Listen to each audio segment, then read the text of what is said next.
Matt Maloney's live in the studio. How about that? I tell you, I said it on the coaches show this week. I said if I had $1 for every time Matt Maloney has come up to me and said, "Hey, big guy," I could retire. So, I mean, that's the original catchphrase. So you got to tell us, who was the very first person that you called big guy? Do you remember? All right, get in that microphone and tell us. Gary Alford. Gary Alford was the very first, the late Gary Alford. King Sandwich, Gary Alford, right? Absolutely. He used to feed me on my first salary when I first got here in 1990. Really wasn't making too much, and I was, What are you making, about 12? Yeah, probably so. So Gary and Susie would feed me. That was the best hamburgers and and the coldest beverages, in Greenville. It's funny you say that because the other day, my daughter sent me a picture, and it was her holding Rhino as a baby underneath the King Sandwich sign that said "Congratulations." And it had Ryan Blake Bailey and his weight and everything. And Gary was great about stuff like that too. But that's a great throwback picture. So Gary Alford's the very first. The other question I really wanted to start with is, how many times a day do you say "big guy"? Seriously, it's got to be in the hundreds. Probably so. I mean, especially like game day. Game day, it's got to be in the thousands. Probably. You're right. When you're floating around. You're right, big guy. Yeah. See, there you go. The big guy, the original big guy, Matt Maloney. 36 years. Can you believe that it's gone by like that? No, and it's amazing. Just a great. I'm just so blessed to have the opportunity to come to Greenville and work at East Carolina University. It's been a privilege and a pleasure. And you're probably one of the first people I met, and we had some lunches down at King Sandwich. Oh, I'm sure. But people like you, big guy, you're such a wonderful person. You've done so much for this community. You get it. You know what it's like to live in Greenville, Eastern North Carolina, and what it takes. And what you've done for our Pirates. And it's, good people like you and others have kept me here for so long. And why go somewhere else when you love it? And, maybe in our career I could have looked at moving on somewhere else. But I said, you know what? No, this is my home. Yeah, and what you say is very true, because I looked at the same deal with my children coming up. And I kept thinking, like, do I want to go somewhere for $10,000 more when I've got this place that, with baseball so big and sports so big? And the reason I've stayed here so long is because sports matters. And I think that's why Pirate Radio has made it like they have, because sports matters. If sports didn't matter around here, none of us would be around. And I think the same thing with you. Well, you are a great talent in this business, but you chose to stay here. And you're a legend here, though. You know that. I mean, you talk to people. Well, that's old. Big guy, we're I would say the staff last week, when they said, yeah, we'll keep this old man around, you ought to see the staff try to teach me things, and we have an unbelievable Pirate Club staff, number one. I love them, and they're my family. But they certainly have helped me, and through the adjustments of, recent things, but also, but I do still have the oldest computer in the athletic department. I believe that. Funny you said, Jim Woods used to have a typewriter on his desk at Channel 9, and that thing should be in the Smithsonian, because that's old school stuff. But when you decided you're retiring, but you're still going to be around. That's the big thing. Yeah, I am. I tell you what, I really, I get a little choked up to my Brian and John in the Chancellor gave me an opportunity to come back in another position, 6 months from now. You do have to take some time off. You have to do the 6-month deal. And it'll be, let's say a special assistant to the big guy, Ryan Robinson. So, it just won't be, Brian, won't be 7 days a week. And right. It's just, maybe it's just me, but I just felt I needed to be at every single event. And because I love, next thing you know, you're at every football game, you're at every basketball game, you're at every baseball game, watching that, watching all our wonderful programs. But gosh, I had the opportunity to be with our Pirates and develop relationships and friendships, and man, it wasn't work. It was a privilege and a pleasure. Yeah. And I know, retirement's coming for all of us. I try to put it out of my head, but it's coming at some point. Somewhere they're going to just ask me to, step out of the building, but they haven't done it yet, so that's good. But as far as retirement plans, do you have anything that, how are you going to be that first morning when you don't have to be at work at 9 o'clock? I always think about that. Well, I've thought about it. Actually, I woke up last night probably about 3 o'clock, and I couldn't sleep for 2 hours because I was thinking about it. But, big guy, you know what though? I love to work out. I love to swim. I love to run, and You know, and I'm going to have Coach Williams and, you know, Catherine and Cato try to give me a triple golf lesson to help me out a little bit there, you know, with my golf. But I'll find, listen, it will keep busy, you know, but it's simply, it'll be just a little different. And then when we go to Omaha this year, you know, I'm certainly going to sneak on that plane. Heck yeah. We'll be on that plane to Omaha. I think Eric Backus said it best, man. He said, we want Clemson there. We want East Carolina there. We want UCLA there. That would be incredible. And they all have programs that could do it.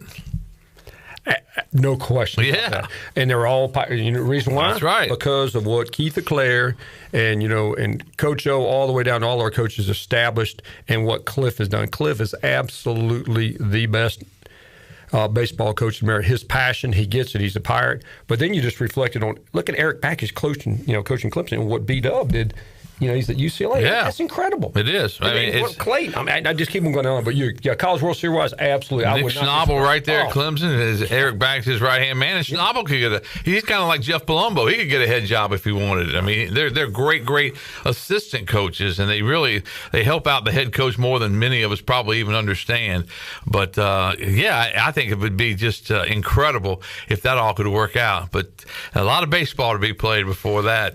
Clemson opens up with Army. I meant to mention that. East Carolina has Xavier coming to town a week from this Friday. Can you believe that? Now, the banquet for East Carolina got iced out 2 weeks ago when really we could have had the banquet because it didn't really get here at the time it was supposed to, but we couldn't. I'm glad they didn't schedule for this week because we couldn't have had it this week because 15 inches of snow came, but we do have it scheduled for Saturday, and last I saw for the weather forecast, it looks good. I've been working with Franny on the script and that kind of thing. So I'll get a chance to MC that again. That'll be a lot of fun. And that's, you know, that kind of shows you the bottom line of what Pirate baseball is about. That banquet, you know, Cliff does such a good job of organizing that thing and knowing what he wants to say and knowing what he wants me to say and what he wants, you know, the whole thing, how he wants it to come about. And it's really, if you've never been before and you're getting a chance to go for the first time, it's really a treat. Oh, it's you MC it. Always fun. I like doing that. What do we have? 700 people, and that's a little intimidating when you walk up there too. I can be on TV every night, but you walk up and you look around. There's 700 people out looking at you, and you're like, "Well, we don't want to blow this now, do we?" Well, you're a pro, and Fran, just what it takes to put that on. Oh yeah. I mean, Macy is absolutely amazing. Her and Franny. You know, Macy's over in the office right now, getting ready, getting this thing going. But you got 700 people. Look at all the logistics you have to do to put this thing together. Oh, yeah. But we also have McCall's catering, so they do. Yeah, they'll do a nice job with the food, and that'll be good. It's always a good time this Saturday to kind of kick off the East Carolina Pirate baseball season. Hopefully, it'll be a little warmer on February the 13th for that weekend series with Xavier. But I really liked. I read some stuff that Eric Backus had come out with changing the baseball schedule, and I think it's a great idea if you could work all the logistics out. You know, that's because he's right, especially the northern schools. They don't have a chance, really. They've got to come south and play. And in the East Carolinas of the world, the Clemsons of the world, you know, they play all their home games early. And a lot of times, East Carolina could have a big crowd at a game. But if it's that cold, I'm telling you, a lot of people aren't coming out. When it's especially, but our Pirates find a way. They find a way, and they do a good job. Now they usually get a good group that are there. But still, they would have many more people, and that's many more beers sold, and many concessions and parking and everything. I mean, just when it's warmer, and there's nothing. The two things I like the best: a warm day at Clark LeClaire Stadium in May, and tailgating and East Carolina football anytime, unless the weather's really bad. But those are just magical days in Greenville and East Carolina. And you've seen a bunch of them, haven't you? We certainly have together. Yeah. You reflect on that. This is really neat too. But before I lose my track, I do want to thank Bryant Ward and family, the Ward family. They another thing, they contribute back. So does Nick and Eric. They contribute back. But it's number one, they're Pirates. Man, I sincerely appreciate their Pirate Club guests and what Cliff set the example again on that front. But I mean, that's just, I would want to give them a thank you for what they've done for us. But yeah, big guy, how about our atmosphere? That I can reflect you and I, especially you and I together on so many different Pirate events. But that Texas Oh, Super man. regional. God, that brings tears to my eyes almost. Man, that atmosphere, just the buzz around town and just everything that went on that first game and the victory. And then you're doing, in my business, we're doing the post game and we're putting our stuff together for the newscast and knowing that, the next day could be absolutely the greatest day in Pirate baseball history. And we thought for, 6-7 innings that it was going to be. But, Texas is a really, really good team, and that's what happens. But what an atmosphere. Pirate fans were out in force. I'm not sure if everybody had a ticket. Somehow they got in. I think people were looking the other way and letting them go in the jungle. But it was crazy, just the atmosphere and everything that went on for that super regional. Yeah, that was neat. Best in the country. Well, it was most passionate fan base. It was really, really good. What about other things you remember the most? What are some of your favorite things that you've had a chance to go to and just when did you arrive? 1990? Did I have that in my notes? 1990. You're 100%. Yeah, 1990. You were from South Carolina, swam at South Carolina, and then you got the job in 1990. I think 1990 rather. Jimmy Bass made the call. Jimmy Bass. Yeah. Great one. Yeah, he's a great one, all right. And you worked under Dave Hart. I mean, you worked under some of the guys that I remember when Jeff Charles was hired as the voice of the Pirates, I was in the top 3 and I hadn't done any play-by-play, but I really wanted to get a shot because I knew I loved it here, and I thought, so Dave Hart interviewed me, and I thought I did pretty well. And I remember one of my buddies, John Altoff. Remember John Altoff? Of course. Yeah. He comes in and he goes, "Hey, man, you did great in your interview." I said, "Really?" He goes, "Yeah, but you're not going to get the job." I was like, "What are you talking about?" He said, "There's a guy, Jeff Charles, that he's really good. He's from Virginia Tech, but he's really good. He's going to get the job. But you did good. You did well in your interview." And I thought, and then when I met Jeff and I listened to him, and I thought, yeah, he's here, and old Brian Bailey's down here somewhere, play-by-play. He was great, and we miss him every single day, don't we? Every day. You know what? I still have him in my phone. I still have the voice in my phone. He and I basically talked every day, and as you know, he's like a brother to all of us. Yeah. And we had some great voice stories, man. I mean, there's a classic one Shirley just brought up. But see, I'll give Dave. Dave hired good people. Yeah, he did. And that's what a key was getting. And many others before, of course, led the groundwork. But what Dave did, and then hiring, he hired Dennis Young, he hired the voice, he hired. I'm giving many people. It's too many, and the coaches he hired. It's just amazing, and so that was a talent Dave had. But he hired the voice. Yeah, he did, man. It was a great hire, and he turned out to be, just the way he came in and really just I don't know. There was just something different when you listen to a game with Jeff Charles. It was just something different, and you knew he was going to have his notes ready. You knew everything was going to be right there. And in fact, when he did the coaching show for years, and then something through his retirement, he decided that he wasn't going to be able to do that anymore, so he asked me if I would do it, and I told him I'd only do it if it was okay with him, because I got a real thing about that, respecting somebody else's job. And he's no, I think that'd be great. So we traded it off like that, and it's been a godsend for me. But I miss that guy all the time. What about other things? About the Peach Bowl? Everybody thinks back to the Peach Bowl. Man, that was a week in Atlanta, wasn't it? Incredible, because when we were so well, we had some studs on that team. Man. Just players, our coaching staff. But how about our fans? That just shows you, that put us where, it really set some things up for many future Pirate, victories ahead. But that Peach Bowl, certainly, the unbelievable plays. There's no doubt. I can several plays. No question. Hunter's touchdown at the end of the first half. Yeah. And then Hunter Gallimore. that was huge right at the end. Yeah, it really was. But legend, and we just a team effort. The defensive stands to of course Luke's when he drugged that defensive back from State over the goal line. Yeah.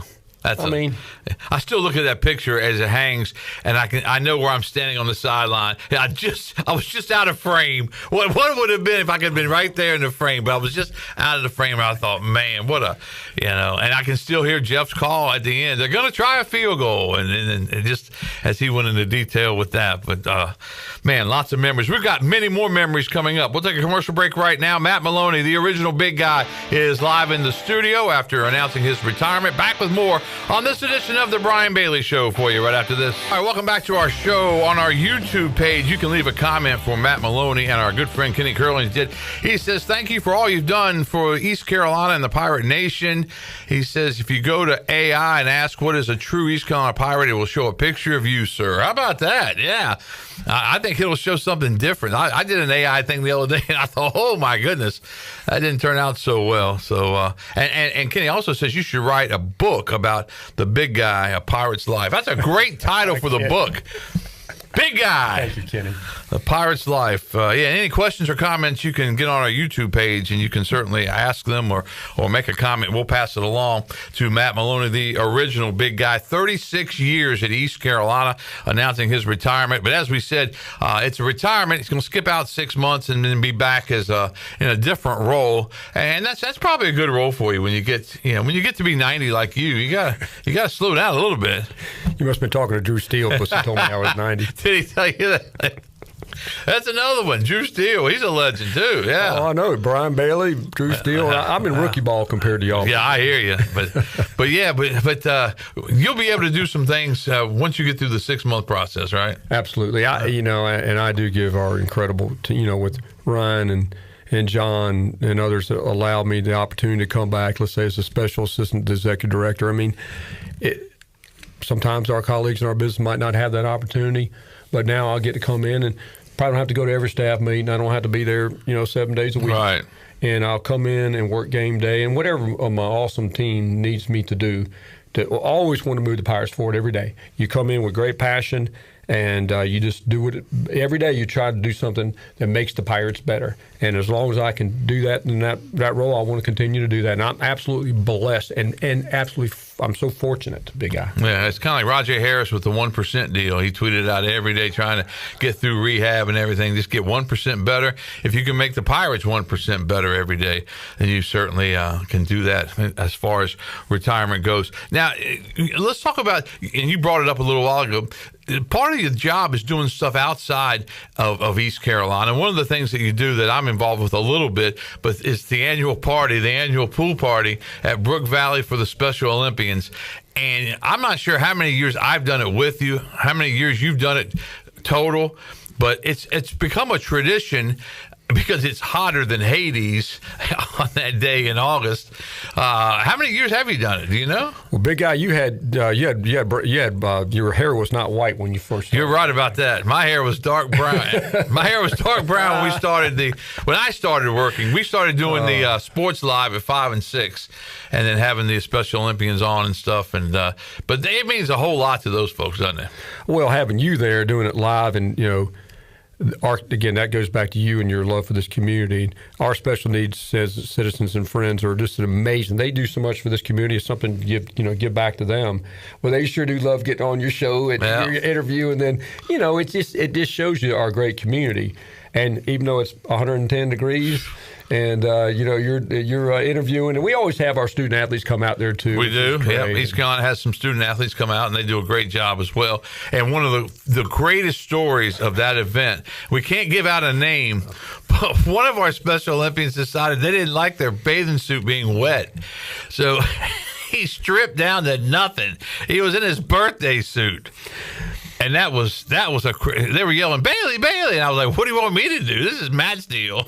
Yeah, Ashley comes over to Brian and goes, Brian, do something about it. Ashley was crazy. She was weird. And you and I were looking at each other. Did that just happen? Oh, yeah. Oh, Billy goes, I just got hot. I just had to decide to take Told you we couldn't off. do names. You just threw it out there. Sorry. That's all right. No. Nobody heard it. No, nobody. No, but most people that know anything about that community knows probably who it was. But, yeah, he said he got hot, didn't like that wet on his bathing suit. He just took it off. And, yeah, that was one of the great moments in the history of the Special Olympic pool party at Brook Valley, led by the great Matt Maloney.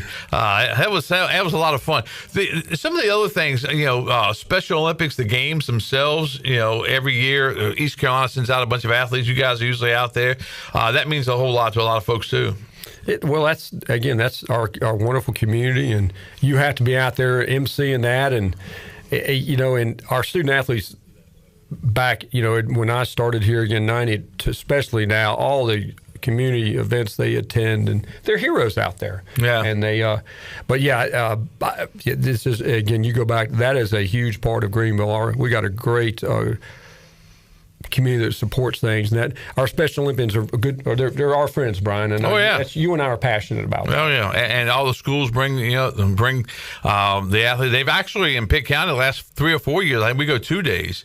So the young kids go early, and then the older Special Olympics go next. And through Bella, my stepdaughter, we've been able, like in the ECBL, the Exceptional Community Baseball League, we have younger teams, like Little League, and then we have older kids that get a chance to play, and that's been a whole lot. But I know you've had a whole lot to do with that, and just everything that East Carolina is involved with. I don't think everybody understands that the student, all we hear right now is NIL and transfer portal, and it's gotten to be where a guy like Coach Schwartz says, you have to embrace it. But I mean, it's tough because these kids come in, Pirate fans spend their hard-earned money to go to a game to cheer for these guys, and then, they up and leave. I thought one of the great stories of East Carolina athletics since I've been here was the story of Blake Harrell. 2 stories with Blake Harrell. The way he got the job was unbelievable because his chances of getting that head coaching job were 0 when he took over as interim. You just can't, it just doesn't happen usually. But he turned things around so quickly and got people believing in him, and then he goes and beats NC State in the bowl game. And then the next year, my second story with Coach Harrell, he goes to the Military Bowl again. This time he's lost his offensive coordinator, his defensive coordinator, his quarterback, his running back, is one of his wide receivers that's key. He lost everybody. And I really thought, this is not going to be good for East Carolina. I feel bad for Blake because he didn't blink. He went out there, and those kids played their tails off in that game and just beat a Pitt Panther team that I thought was pretty good. I watched them play in the middle of the season. They could have played for the ACC championship. They stumbled a couple times late, but they were really good. But East Carolina just beat them. So that to me, those are 2 Blake Harrell stories that are just, when he goes to a Power 4 school, which, I don't know if it's going to happen tomorrow, but it's probably going to happen sometime because he's that good of a coach, isn't he? He's an amazing person, too. You know what? I saw him out there yesterday. He was shoveling the sidewalk for his student athletes to make sure they were safe. And just, he's out there doing it himself. Yeah. I mean, but what he does, he'll come up to our office. He is so good to everybody. He and John and Ryan and JJ and our administrator have a really good relationship. They communicate. But also, too, he treats everybody. But he goes to that culture, big guy. Those 2 wins we had, we're back-to-back Military Bowl champions against ACC schools. Right. And we beat them physically. Yep.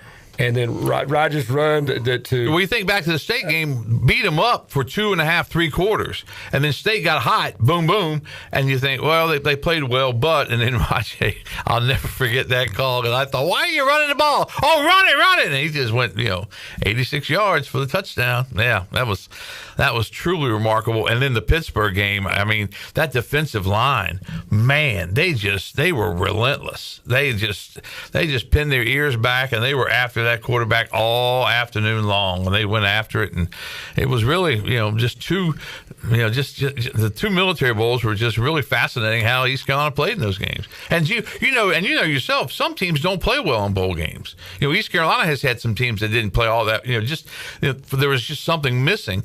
But they've had teams that did play well in bowl games, like the Peach Bowl and that kind of thing. The one Liberty Bowl I think it was the second one in the first set of 2s, wasn't it? Yeah, when they beat Stanford 1913, lost to Illinois 30-0 year before, but and then they lost the 2 that were skipped. They should have won both of those. But then they won the Hawaii Bowl, beat Boise State. Now, that Hawaii Bowl has got to go down in your memories. That's got to be one of the greatest weeks of your life, wasn't it? Do you remember I helped you carry the equipment down the beach? We were going you had to do a show. Oh, yeah. So Laura and I guess we had, there were some Pirates walking with us. I think, You're doing it, either taping or doing you're going to have to go do a show. And it was probably the beach party we're going to. It was at the luau. Yeah, it was that thing. Yeah, so you were carrying some of the equipment. equipment because we had to do a half-hour special that we sold, and that's how I got to go on the trip. So I had to do a good job with it, but I was by myself. So I didn't have a photographer, so you had to set the camera up, then you had to look through the viewfinder to make sure you were in the right spot, and the sun. And I got lucky as all because the sun was coming down, and it was beautiful. It was a beautiful shot. I got really lucky, very lucky. And they all just, they put Kevin O'Brien, the late Kevin O'Brien, was back at the station, and he put it all together for us, and it turned out really, really good. But that was a wonderful week for Pirate Nation, wasn't it? The ones that got to go to the bowl game.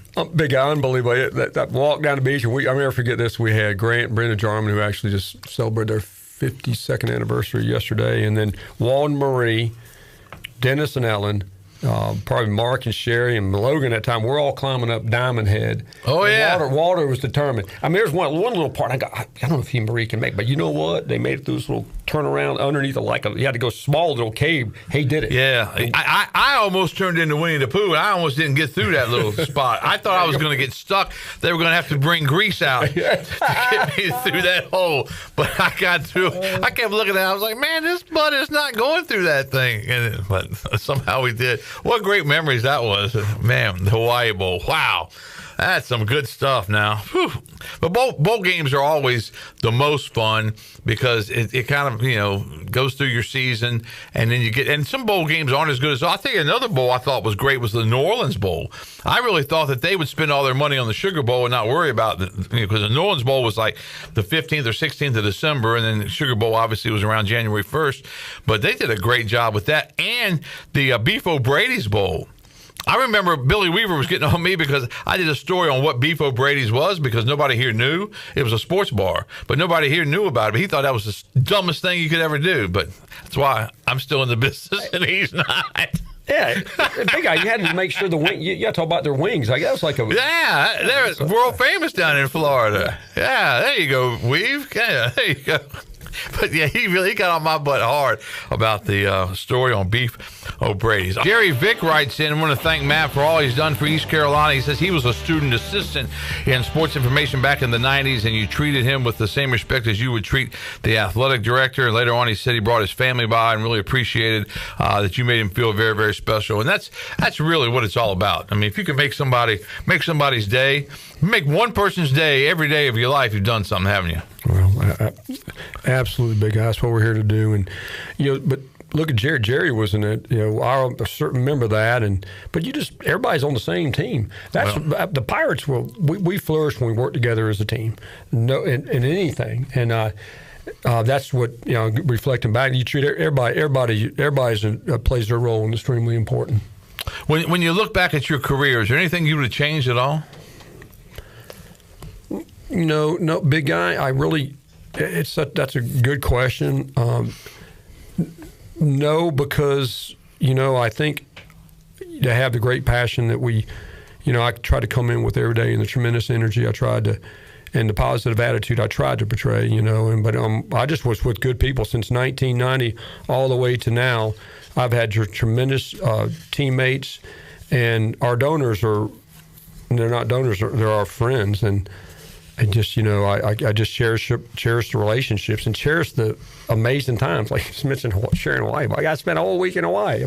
Yeah. And then the tremendous bowl game we just went through, and to have that experience. And I told Blake the other day, I said, big guy, really my last two official games, of course, when we beat, Memphis at home, and then to win that last bowl game. And I said, that's not a bad way to kind of officially go out, even though back in other capacity. I said, that's pretty memorable right there. It really was. That Memphis game was something else. And then the bowl game, as we've talked about. But as you said, you're going to take 6 months off, and you're going to come back in a different role. And I know everybody wants to see you and see you at the games and that kind of thing. What do you think the future of the Pirate Club is with all the NILs going on now? And to me, I've always been amazed that East Carolina can do the things that they do, because every time something happens, cost of attendance and this and that, and they add different things to it. And Pirates, they don't blink. They just go right back to work, and they raise the money they need to raise. And I'm really, the NIL, I think from what I've heard, Pirates are in pretty good shape. Well, that's us, Brian. Every time we've had a capital campaign to raise to build facilities or endowments or the annual fund, and now the revenue share part of it. No, I absolutely think the Pirates, we have an amazing fan base, a very, very passionate fan base. And everybody, doesn't matter if somebody gave $100 to it or whatever, we always come through. That is a absolute fact. We are looked upon as one of the best fundraising organizations in the country because of our team. And we got great leadership across the board with Chancellor, John, Ryan, our amazing team, JJ. So when you have good people in place, but you got to have great donors and great friends, and they rise to the occasion every single time. Yeah, and I know it's tough for some of them because, there are only a few that can, give and give and give and give some more. But the ones that can, they do. They give, and give some more. Absolutely. Yeah. And it's really just, it says a whole lot about East Carolina and what people think about the Pirate Nation and about what Pirate Athletics. And what, sometimes I think about this, what would Greenville, North Carolina be without East Carolina? It's just, man, it would be wouldn't even be close. I mean, what in the world would it be? Because everybody that you think about, and I think somebody joked about it, and sometimes they call it Purpleville, but you almost, instead of Greenville, it should be Purpleville because of the impact that East Carolina has made on this great city. It's a great city. Mayor P.J. Conley does a great job. I enjoyed reading his Facebook post about, hey, this road's not doing what it's not as cleared off as it should be. Let's get these guys back over here. I thought that was classic. I mean, get them going, Mayor. Get them out there. But it's a great city, but man, it is enhanced by East Carolina, isn't it? Absolutely. And it just that's again that you talk Mayor. He did a great job on the national news. He was on one national. Oh, he did that. He did a great job on that too. Yeah, amazing job. Yeah. And so that's what I mean. We just have. It's hard to describe this community, Greenville, Eastern North Carolina. On them, it's the amazing people we have here, and that's you and I we're just extremely blessed to be a part of this great community. Certainly are. Enjoy your retirement for those 6 months, and then get on back out there and do what Matt Maloney does, and find you another big guy. Thank you, big guy. I appreciate your time. You got to close it out with that. All right, that's our show for this week. Next week, we'll be talking Pirate baseball. Not sure with whom, but we will talk Pirate baseball as East Carolina opens up the 2026 baseball season a week from Friday. If you're going to the baseball banquet on Saturday, we'll see you there, or we'll see you back here next week on The Brian Bailey Show.